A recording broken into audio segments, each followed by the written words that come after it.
अस्सलाम वालेकुम guys, this is your सच्चा टेक बार।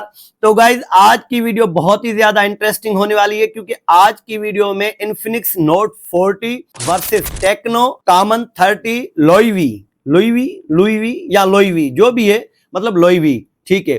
तो इन दोनों का इन डेप्थ कंप्लीट कंपैरिजन होने वाला है। अगर आप इन दोनों में से कोई भी एक मॉडल परचेज करना चाहते हैं तो ये वीडियो आपके लिए, वीडियो को कंप्लीटली देखिएगा। गाइस यहाँ पर ये मैं बताना चाहूंगा कि ये जो लोईवी एडिशन है ये कॉमन 30 का 8/256 GB का वेरिएंट है, बाकी सेम ही स्पेसिफिकेशन है। अगर आप कॉमन 30 का कंपैरिजन नोट 40 के साथ देखना चाहते हैं तो समझ ले यही कंपैरिजन है। बस आप इसमें अगर कॉमन 30 के थ्रू जाना चाहते हैं तो 12/256 GB अज्यूम कीजिएगा। अगर लोईवी एडिशन ही लेना चाहते हैं तो 8/256 GB इसमें अवेलेबल है। गाइस अब इन दोनों ही मोबाइल फोन की आफ्टर डिस्काउंट तकरीबन सेम ही प्राइस है। आपको लोईवी एडिशन भी तकरीबन 48,000 के प्राइस टैग के करीब मिल जाएगा। वहीं पर अगर बात करें नोट 40 की तो ये भी आपको 48K की प्राइस टैग में पाकिस्तान में इजीली मिल जाएगा। गाइस सबसे पहले अगर मैं दोनों ही मोबाइल फोन के बिल्ट एंड डिजाइन की बात करूं तो दोनों ही मोबाइल फोन 6.78 इंच के फ्लैट टाइप डिस्प्ले के साथ आते हैं। अगर मैं दोनों ही मोबाइल फोन के बैक साइड की बात करूं तो भाई यहां पर दोनों ही mobile phone frame and back से प्लास्टिक मटेरियल में आते हैं। यहां पर अगर लोईवी एडिशन की बात करें तो इसका बैग जो है वो, जैसे कि आप लोगों को पता होगा कि भाई कॉफी बीन के जो ग्राउंड से मींस के जो हमारा जो कॉफी का वेस्ट मटेरियल होता है वहां से बनी हुई है। और वहीं पर अगर मैं बात करूं इन्फिनिक्स नोट 40 की तो प्लास्टिक बैग के साथ आता है। बाकी अगर बैग डिजाइन की बात करें तो भाई ये हर किसी की अपनी पर्सनल प्रेफरेंस है कि आप लोईवी की तरफ जाना चाहते हैं या फिर इन्फिनिक्स की तरफ। दोनों ही मोबाइल फोन के लेफ्ट साइड पर हमें ऑन ऑफ की साथ ही में वॉल्यूम रॉकर की मिल जाती है। अगर दोनों ही मोबाइल फोन के अपर साइड देखें तो सबसे पहले नॉइज कैंसलेशन माइक, साथ ही में स्पीकर ग्रिल मिल जाता है। अगर मोबाइल के राइट साइड की बात करें तो यहां पर कॉमन 30 में हमें एक सिम स्लॉट ट्रे मिल जाती है जिसके अंदर आप एट ए टाइम 2 सिम्स या फिर 2 सिम्स के साथ एक मेमोरी कार्ड भी इंसर्ट कर सकते हैं, जो कि एक अच्छी बात है। मोबाइल के बॉटम साइड में सबसे पहले हमें, अगर हम बात करें इन्फिनिक्स की, तो एक सिम स्लॉट ट्रे मिल जाती है जिसमें एट ए टाइम आप 2 सिम्स डाल सकते हैं। यहां पर मेमोरी कार्ड का ऑप्शन नहीं दिया गया। साथ ही में दोनों मोबाइल फोन में एक माइक और साथ में यूएसबी टाइप सी की चार्जिंग पोर्ट और साथ ही में एक स्पीकर ग्रिल मिल जाता है।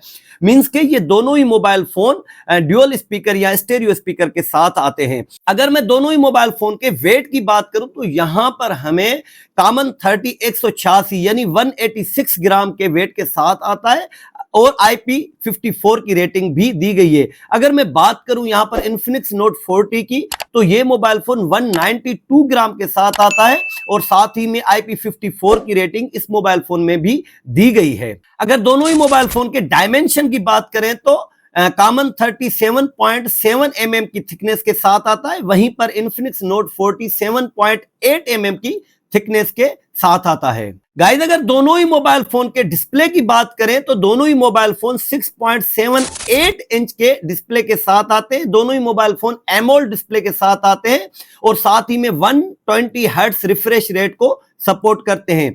यहां पर अगर कॉमन 30 की टॉप ब्राइटनेस यानी कि पीक ब्राइटनेस की बात करें तो 900 के पीक ब्राइटनेस के साथ आता है। वहीं पर अगर मैं बात करूं इन्फिनिक्स की तो 1300 निट्स की पीक ब्राइटनेस के साथ आता है। मैंने दोनों ही मोबाइल फोन को इंडोर आउटडोर में यूज किया, यकीनन क्योंकि 1300 निट्स की पीक ब्राइटनेस इन्फिनिक्स में दी गई है, तो काफी ज्यादा विजिबल रहता है। अगर आप खासतौर पर आउटडोर में यूज करते हैं या आपका ज्यादातर टाइम जो है ट्रेवलिंग में गुजरता है तो 1300 निट्स की पीक ब्राइटनेस के साथ ये मोबाइल फोन का जो डिस्प्ले है वो ज्यादा विजिबल होने वाला है और आपको असेस करने में काफी ज्यादा आसानी रहने वाली है। यहां पर अगर दोनों मोबाइल फोन के बेजल्स की बात करें तो 89% स्क्रीन टू बॉडी रेशियो के साथ दोनों ही मोबाइल फोन आते हैं। सो दोनों ही मोबाइल फोन के साइड्स, बॉटम एंड अपर वाली साइड तकरीबन एक जैसी ही बेजल से, कोई खास ऐसा ज्यादा डिफरेंस नहीं है और अपने प्राइस टैग में ज्यादा बेजल्स भी नहीं है। सो दोनों मोबाइल फोन अपनी जगह पर सही हैं। गाइस अगर स्क्रीन प्रोटेक्शन की बात करें तो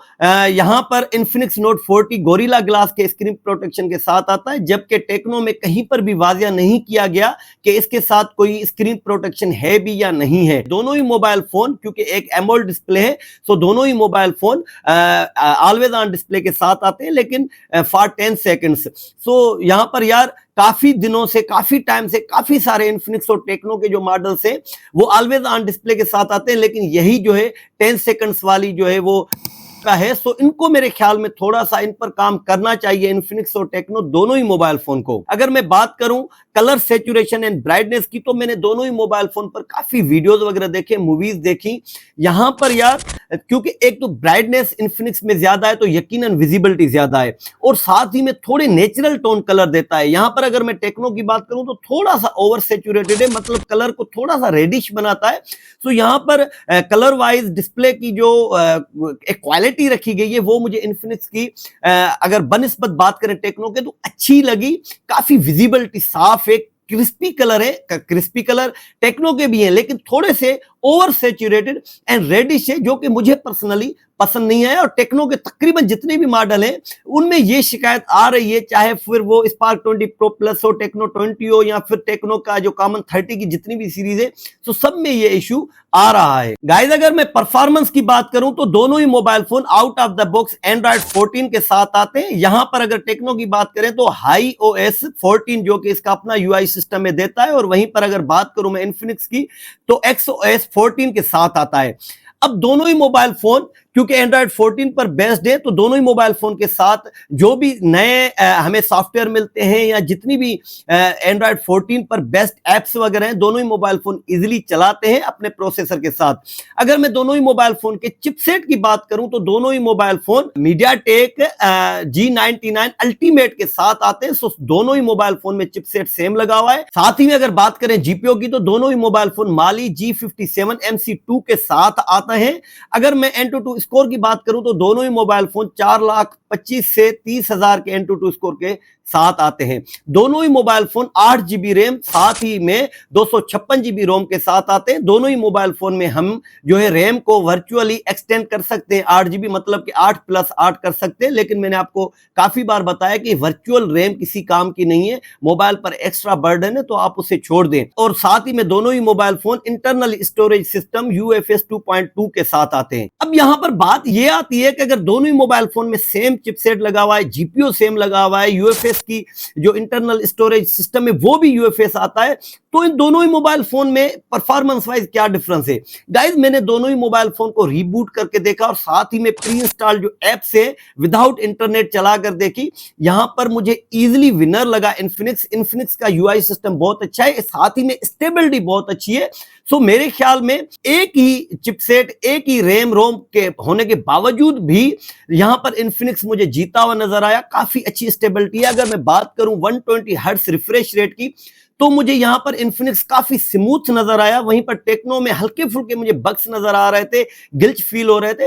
अब वो हो सकता है कि सॉफ्टवेयर का इशू हो या फिर आफ्टर जो है अपग्रेडेशन ये इश्यूज या गिल्चेस खत्म हो जाए। अगर मैं दोनों ही मोबाइल फोन के फीडबैक हैप्टिक्स की बात करूं तो तकरीबन एक जैसे। यहां पर थोड़ा बहुत मुझे इन्फिनिक्स जो है वो फीडबैक हैप्टिक्स में मैसेजेस वगैरह करते हुए थोड़ा बहुत एवरेजली अच्छा लगा टेक्नो से, बाकी तकरीबन एक जैसे। दोनों ही मोबाइल फोन के फीडबैक हैप्टिक्स में आपको टक टक वाला साउंड नहीं सुनने में आएगा, सो तकरीबन हम दोनों को एवरेजली सेम कंसीडर करने वाले हैं। अगर दोनों ही मोबाइल फोन के गेमिंग मोड की बात करें तो दोनों ही mobile phone PUBG smooth ultra पर, साथ ही में बैलेंस्ड अल्ट्रा पर और HD हाई पर अप टू 40 FPS तक सपोर्ट करते हैं। मैंने दोनों ही मोबाइल फोन में PUBG चला कर देखी। यहां पर टेक्नो में मुझे काफी गिल्चेस फील हो रहे थे। मैंने जैसे कि पहले ही बताया, हो सकता है ये सॉफ्टवेयर इशू काम काफी बार जो है वो ऑटो लॉकिंग पर जा रहा था, डिस्प्ले ऑफ कर रहा था। अब ये समझ में नहीं आ रहा कि सॉफ्टवेयर का इशू है या स्पेसिफिक इस डिवाइस में ये इशू है टेक्नो के में। अगर आपके साथ भी ये इशू आ रहा है या इशू नहीं है तो प्लीज कमेंट में बिलो, ताकि मुझे भी पता चल जाए कि क्या इशू है। बाकी इन्फिनिक्स सही स्मूथली वर्क कर रहा था। दोनों ही मोबाइल फोन PUBG चलाते हुए हल्की फुल्की माइनर हीटअप हो रही थी, लेकिन ओवर हीटेड नहीं हो रही थी। अगर आप आधा पौना घंटा भी दोनों मोबाइल फोन पर गेम चलाते हैं तो एज सच आपको कोई डिफिकल्टी या हीट इशू आने वाला नहीं है। दोनों ही mobile phone gyroscope hardware supported है। अगर मैं बात करूं वाइड वन L1 की तो दोनों ही मोबाइल फोन सपोर्ट करते हैं। सो अगर आप नेटफ्लिक्स वगैरह पर मूवीज वगैरह देखते हैं तो फुल HD में देख सकते हैं। अगर नेटवर्किंग की बात करें, क्योंकि चिपसेट सेम है, तो दोनों दोनों ही मोबाइल फोन VoLTE साथ ही में 4G 4G प्लस वगैरह को सपोर्ट करते हैं। दोनों ही मोबाइल फोन OTG भी सपोर्ट करते हैं, वाईफाई कॉलिंग सपोर्ट करते हैं। दोनों ही मोबाइल फोन ब्लूटूथ वर्जन 5.2 के साथ आते हैं। अगर प्रोक्सीमेटी सेंसर की बात करें तो दोनों ही मोबाइल सही से वर्क कर रहे थे। जैसे ही आप कान पर रखते हैं तो मोबाइल का डिस्प्ले इजीली दोनों ही मोबाइल फोन में ऑफ हो जाता है। और साथ ही में ऑटो कॉल रिकॉर्डिंग की बात करें तो दोनों ही मोबाइल फोन में ऑटो कॉल रिकॉर्डिंग का ऑप्शन अवेलेबल है। यहां पर दोनों ही मोबाइल फोन में FM रेडियो अवेलेबल नहीं है। गाइस अगर कैमरा डिपार्टमेंट की बात करें तो यहां पर इन्फिनिक्स हमें देता है रेयर पर 108 मेगापिक्सल का प्राइमरी लेंस और साथ ही में 2 मेगापिक्सल का सेकेंडरी लेंस। अगर बात करूं मैं यहां पर भाई टेक्नो कॉमन 30 की तो 50 मेगापिक्सल का प्राइमरी लेंस और साथ ही में 2 मेगापिक्सल का सेकेंडरी लेंस देता है। मैंने दोनों ही मोबाइल फोन के रेयर कैमरा पर काफी पिक्चर्स वगैरह निकाली, साथ ही में वीडियोग्राफी की है। दोनों ही मोबाइल फोन के रेयर कैमरा के पिक्चर मोड में हमें HDR की सहूलत दी गई है। अब अगर मैं पिक्चर क्वालिटी की बात करूं तो गाइस अगर आइडियल कंडीशन है डे के टाइम पर, मींस के दिन के टाइम पर अगर आप आइडियल कंडीशन में और झुड़ाली मौसम में मतलब कि क्लाउडी डेज में पिक्चर्स निकालते हैं तो तकरीबन सेम रिजल्ट आती है। एक्सपोजर को, डायनामिक रेंज को सही से कवर करते हैं दोनों ही मोबाइल फोन। अगर बात करूं मैं कि कंडीशन आइडियल नहीं है, मतलब कि काफी सनी डे है या फिर इधर उधर की मतलब के ट्रेवलिंग के दौरान आप पिक निकाल रहे हैं, तो यकीनन एक्सपोजर और डायनामिक रेंज को दोनों ही मोबाइल फोन सही से कवर नहीं कर पाते। अगर मैं डिटेल्ड की बात करूं तो यकीनन यहां पर इन्फिनिक्स 108 मेगापिक्सल का रेयर पर कैमरा प्राइमरी लेंस देता है। सो यकीनन डिटेल्ड और पिक्चर को अगर आप जूम आउट करते हैं तो साफ डिटेल्ड पिक्चर नजर आती है। वहीं पर कॉमन 30 क्योंकि यकीनन 50 मेगापिक्सल के साथ आता है तो थोड़ा बहुत इश्यू करता है। थोड़े से रेडिश कलर है कॉमन 30 पर। अगर आप पिक्चर को जूम करके देखेंगे तो थोड़े से reddish and over saturated colour हमें देता है। वहीं पर इन्फिनिक्स कोशिश करता है कि नेचुरल टोन दे और साथ ही में डिटेल्ड भी नेचुरल देने की कोशिश करता है। सो नॉर्मल पिक्चर वाइज मुझे यहां पर इन्फिनिक्स कॉमन 30 से बेहतर लगा। साथ ही में अगर बात करें दोनों ही मोबाइल फोन के पोर्ट्रेट मोड की तो तकरीबन पोर्ट्रेट मोड दोनों ही मोबाइल फोन का सेम है। एज सच मुझे ज्यादा डिफरेंस फील नहीं हुआ। यहां पर किनारियों को और साथ ही में एजेस वगैरह को दोनों ही मोबाइल फोन सही से कवर अप करने की कोशिश करते हैं। बैकग्राउंड ब्लरिंग भी तकरीबन दोनों ही मोबाइल फोन की सेम है। मुझे एज सच ज्यादा डिफरेंस नहीं लगा। अगर मैं बात करूं वीडियोग्राफी की तो दोनों ही mobile phone 2K up to 30 FPS और साथ ही में 1080p अप टू 60 FPS तक वीडियोग्राफी रेयर कैमरा से देते हैं। लेकिन वहीं पर अगर मैं इमेज स्टेबलाइजेशन की बात करूं तो दोनों ही mobile phone electronic image stabilization videography में देते हैं। सो अगर जैसे ही आप इमेज स्टेबलाइजेशन ऑन करते हैं तो मोबाइल का rear camera 1080p up to 30 FPS तक की रेजोल्यूशन तक चला जाता है। और वहां पर इश्यू ये होता है कि थोड़े ग्लिचेस और दोनों ही मोबाइल फोन वीडियोग्राफी करते हुए अगर ऑब्जेक्ट मूव कर रहा है तो काफी आपको एक तरह से शेकिंग नजर आएगी और साथ ही में सही तरह से ऑटो फोकस दोनों ही मोबाइल फोन में काम नहीं करता। अपने प्राइस टैग को लेकर ठीक है, ये दोनों ही मोबाइल फोन और दोनों ही ब्रांड्स जो है काफी टाइम से एक ही तरह का प्रोसेसर और साथ ही में कैमरा लेंस यूज कर रहे हैं। सो मेरे ख्याल में दोनों ही ब्रांड को अपने कैमरा लेंस पर ज्यादा काम करना पड़ेगा और साथ ही में ये जो ऑटो फोकस का इश्यू है या मूविंग ऑब्जेक्ट में थोड़ा बहुत जो इश्यू होता है उसको खत्म करना पड़ेगा। 720p अप टू 120 FPS तक दोनों ही मोबाइल फोन स्लो मोशन पर काम करते हैं। डिटेल्ड दोनों ही मोबाइल फोन सेम गवाते हैं। यहां पर इन्फिनिक्स डिटेल वाइज थोड़ा सा मुझे बेहतर लगा स्लो मोशन में। बाकी टेक्नो तो भाई अपनी तकरीबन डिटेल्ड को गवा देता है स्लो मोशन करते हुए। अगर मैं इमेज स्टेबलाइजेशन की बात करूं तो आप देख सकते हैं इमेज स्टेबलाइजेशन ऑन होने के बावजूद भी आपको काफी जंकिंग फील हो रही होगी चलते हुए और ग्राउंड में शेकिंग भी फील हो रही होगी। सो मुझे एज सच दोनों ही मोबाइल फोन का जो इमेज स्टेबलाइजेशन है वो अच्छा नहीं लगा और इन पर दोनों ही ब्रांड्स को बहुत ज्यादा काम करना पड़ेगा। अगर बात करूं मैं दोनों ही मोबाइल फोन के सेल्फी मोड की तो यहां पर टेक्नो 50 मेगापिक्सल का और साथ ही में बात करें इन्फिनिक्स की तो 32 मेगापिक्सल का हमें सेल्फी कैमरा देता है। यकीनन 50 मेगापिक्सल ज्यादा है, डिटेल्ड ज्यादा है। अगर आप पिक्चर को जूम करेंगे तो यहां पर टेक्नो की पिक्सल डेंसिटी पिक्चर में नहीं टूटती। वहां पर इन्फिनिक्स की अगर बनिस्बत टेक्नो की बात करें तो हल्का फुल्का गिल्च और पिक्चर क्वालिटी में पिक्सल डेंसिटी को टूटता हुआ आप देखेंगे। लेकिन अगर कलर सेचुरेशन की बात करें तो यहां पर टेक्नो जो है वो हमें थोड़ा ओवर सेचुरेटेड सामने वाले कैमरा से भी कलर दिखाता है। वहीं पर इन्फिनिक्स काफी डिटेल्ड और साथ ही में जो कैमरा की रिजल्ट है वो काफी जो है एक तरह से नेचुरल टोन निकाल कर देता है। बाकी डायनामिक रेंज, एक्सपोजर वगैरह दोनों ही मोबाइल फोन का सेम है। सामने वाले कैमरा यानी सेल्फी कैमरा से अगर पोर्ट्रेट मोड की बात करें तो तकरीबन एज सच सेम है, मुझे कोई ज्यादा फर्क नजर नहीं आया दोनों ही मोबाइल फोन पे। पोर्ट्रेट मोड पे यहाँ पर जो हमारे एजेस वगैरह को कवर करना, बैकग्राउंड को तकरीबन सेम एक जैसा ही है। वीडियोग्राफी की बात करें तो दोनों ही मोबाइल फोन सेल्फी कैमरा से 2K up to 30 FPS तक और साथ ही में 1080p अप टू 60 FPS तक वीडियोग्राफी रिकॉर्ड करते हैं। अगर इमेज स्टेबलाइजेशन की बात करें तो दोनों ही मोबाइल फोन के सामने वाले कैमरा पर भी हमें इलेक्ट्रॉनिक इमेज स्टेबलाइजेशन दी गई है, जिसे ऑन करते ही 1080p अप टू 30 FPS तक कैमरा ऑटो चला जाता है। वीडियोग्राफी व्लॉगिंग के लिए दोनों ही मोबाइल फोन सही है, ठीक है, क्रॉपिंग वगैरह ज्यादा नहीं करते। तो दोनों ही मोबाइल फोन अपने प्राइस टैग में फ्रंट कैमरा से वीडियो व्लॉगिंग वगैरह के लिए चल जाएंगे, ठीक है भाई। दोनों ही मोबाइल फोन के रेयर कैमरा पर जो है वो OIS की सपोर्ट यानी ऑप्टिकल इमेज स्टेबलाइजेशन की सपोर्ट दी गई है, लेकिन पिक्चर मोड में वीडियोग्राफी में OIS नहीं देता हमें सपोर्ट, वो इलेक्ट्रॉनिक इमेज स्टेबलाइजेशन पर ही हमें मिलेगी। गाइस अगर मैं दोनों ही मोबाइल फोन की बात करूं बैटरी बैकअप की तो 5000 mAh की ह्यूज बैटरी बैकअप के साथ दोनों ही मोबाइल फोन आते हैं। अगर मैं बैटरी चार्जिंग की बात करूं तो यहां पर हमें भाई टेक्नो देता है 70 वाट का चार्जर और इन्फिनिक्स देता है 45 वाट का चार्जर। लेकिन यहां पर मुझे ये बात समझ में नहीं आई कि जब टेक्नो को मैंने 0 to 100 किया तो तकरीबन 1 घंटा 10-15 मिनट इसने ले लिए। वहीं पर अगर इन्फिनिक्स की बात करूं तो उसने भी तकरीबन सेम ही टाइम लिया और चार्जिंग में 45 और 70 वाट में काफी डिफरेंस है।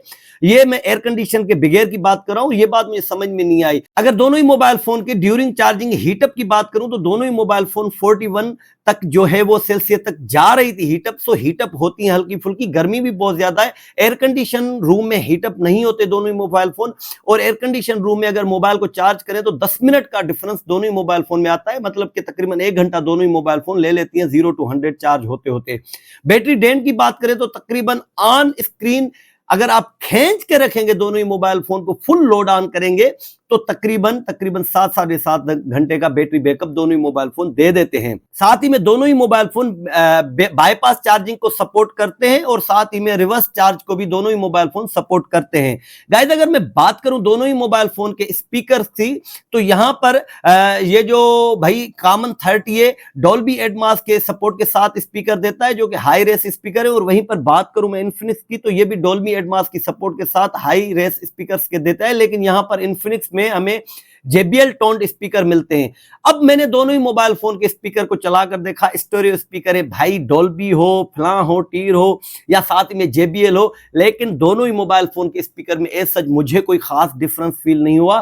फ्लैट टाइप साउंड है, क्रिस्पी साउंड है, लेकिन हल्का सा जरा सा भी बेस दोनों ही मोबाइल फोन के स्पीकर्स में मुझे नजर नहीं आया, ना ही कोई वॉल्यूम में इंक्रीज डिक्रीज फर्क नजर आया। सो मैं दोनों ही मोबाइल फोन के स्पीकर्स को मीडियम में काउंट करूंगा और साथ ही में दोनों ही मोबाइल फोन के speaker as it is same count करूंगा, कोई ज्यादा फर्क नहीं है दोनों ही मोबाइल फोन के स्पीकर में। गाइस अगर ओवरऑल बात करें कि आपको कौन सा मोबाइल फोन दोनों में परचेज करना चाहिए तो सिंपल सी बात करके बात को मैं वाइंड अप करूंगा। अगर आपको ये कॉफी बीम ग्राउंड के साथ कॉमन 30 का जो बैक साइड है कवर है, ये अगर आपको पसंद आ रहा है तो आप इसकी तरफ जा सकते हैं सिर्फ इस वजह से। अगर ये चीज आपको डिजाइन वाइज पसंद नहीं है और आपको डिजाइन में कंप्रोमाइज कर लेते हैं और आपको इन्फिनिक्स की डिजाइन पसंद है तो बाकी हर चीज में इन्फिनिक्स बीट कर रहा है, चाहे सॉफ्टवेयर स्टेबिलिटी हो, हार्डवेयर के लिहाज से, रीबूटिंग के लिहाज से, कैमरा के लिहाज से, डिस्प्ले के लिहाज से, स्पीकर में भी क्योंकि JBL के स्पीकर है तो तकरीबन सेम है। लेकिन अगर हम 19-20 का फर्क करेंगे तो मुझे इन्फिनिक्स ज्यादा बेहतर लगा 19-20 में, तो आप इन्फिनिक्स की तरफ जा सकते हैं। मतलब इस कॉफी बीम को छोड़कर बाकी हर चीज में इन्फिनिक्स मुझे बेहतर लगा। हाँ, बाकी अगर आपको ये न्यू एडिशन पसंद है तो यकीनन आप कॉमन की तरफ जा सकते हैं। प्राइस वाइज भी दोनों ही मोबाइल फोन तकरीबन 100% सेम ही है। सो गाइज ये था आज का वीडियो। अगर वीडियो अच्छा लगा तो भी वीडियो को लाइक करते हुए शेयर लाजमी कीजिएगा, चैनल को सब्सक्राइब करते हुए बेल आइकन बटन को लाजमी क्लिक कीजिएगा। मिलते हैं किसी और ऐसी अच्छी सी वीडियो में, तब तक के लिए अपना और अपने प्यारों का रखिएगा बहुत सारा ख्याल। अल्लाह निगहबान।